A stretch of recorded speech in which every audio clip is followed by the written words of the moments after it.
Para sa damit na ka-bloom sa bango, subukan ang Charm Fabric Conditioner. Charm Fatcon, bangong kumaga-bloom. Charm Fatcon, damit ay may bango ng salibong bulaklak. Charm Fabric Conditioner with Stay Fresh Technology.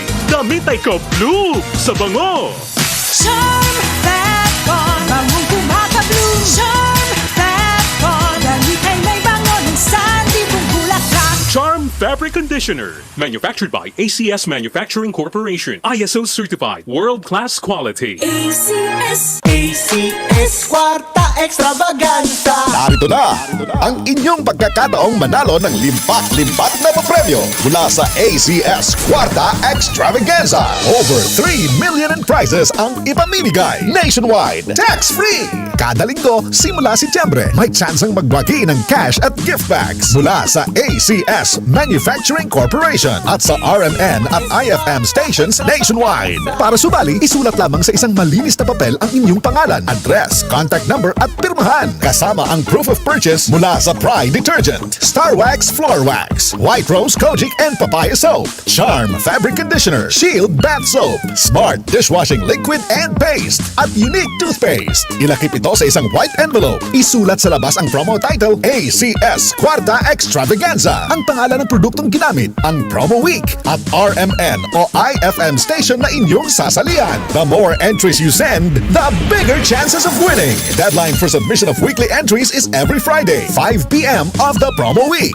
ACS Kwarta Extravaganza 2023. Hatid ng RMN at IFM stations nationwide. Kwarta Extravaganza.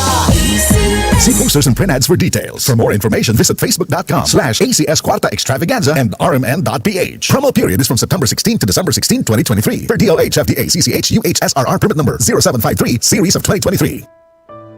Pagbasa sa ikasampung kabanata ng Aklat ni Juan, ang talinhaga tungkol sa pastol, talata 1 hanggang 42. Pakatandaan ninyo, ang pumapasok sa kulungan ng mga tupa nang hindi sa pinto nagdaraan kundi umaakyat sa di dapat pagdaanan ay magnanakaw at tulisan. Ang tunay na pastol ay sa pintuan nagdaraan.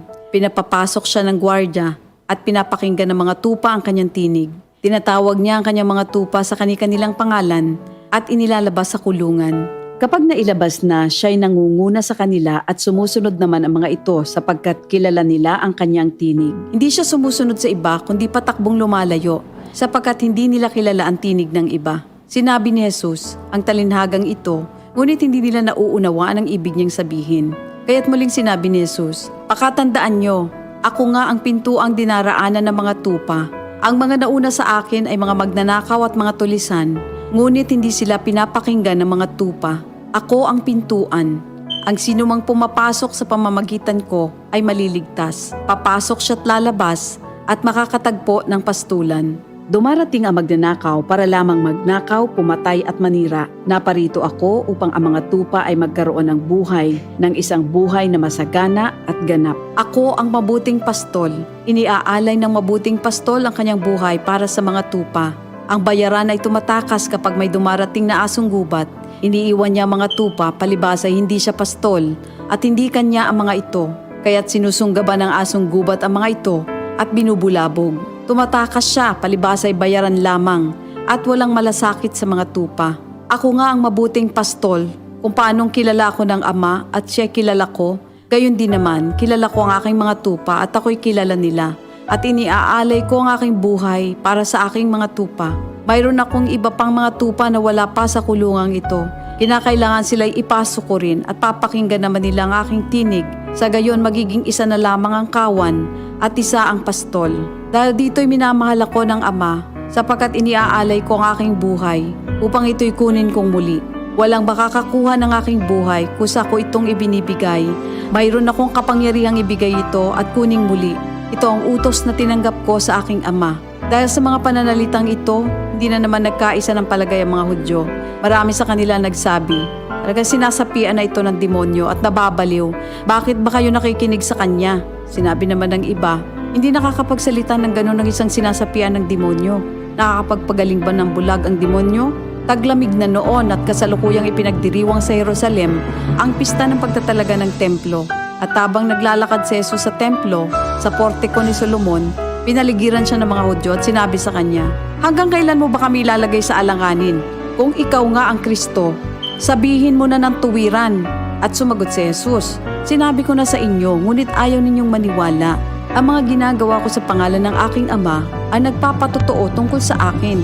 Ngunit ayaw ninyong maniwala sapagkat hindi kayo kabilang sa aking mga tupa. Nakikinig sa akin ng aking mga tupa. Nakikilala ko sila. Sumusunod sila sa akin. Binibigyan ko sila ng buhay na walang hanggan. Kailan may hindi sila mapapahamak at hindi sila maaagaw sa akin ninuman. Ang aking Ama na siyang nagbigay sa kanila, sa akin, ay lalong dakila sa lahat at hindi sila maaagaw ninuman sa aking Ama. Ako at ang Ama ay iisa."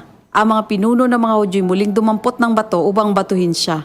Kaya't sinabi sa kanila ni Jesus, "Marami akong mabubuting gawang ipinakita sa inyo mula sa Ama. Alin ba sa mga ito ang dahilan at ako'y inyong gustong batuhin?" Sumagot ang mga pinuno ng mga Hudyo, "Hindi dahil sa mabubuting gawa kaya ka namin babatuhin, kundi dahil sa paglapastangan mo sa Diyos, sapagkat nagpapanggap kang Diyos, bagamat tao ka lamang." Tumugon si Jesus, "Di ba nasusulat sa inyong kautusan? Sinabi ko, mga Diyos kayo.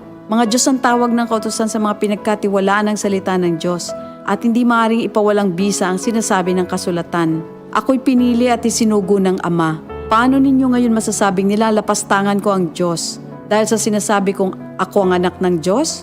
Kung hindi ko ginagawa ang mga pinapagawa ng aking Ama, huwag niyo akong paniwalaan.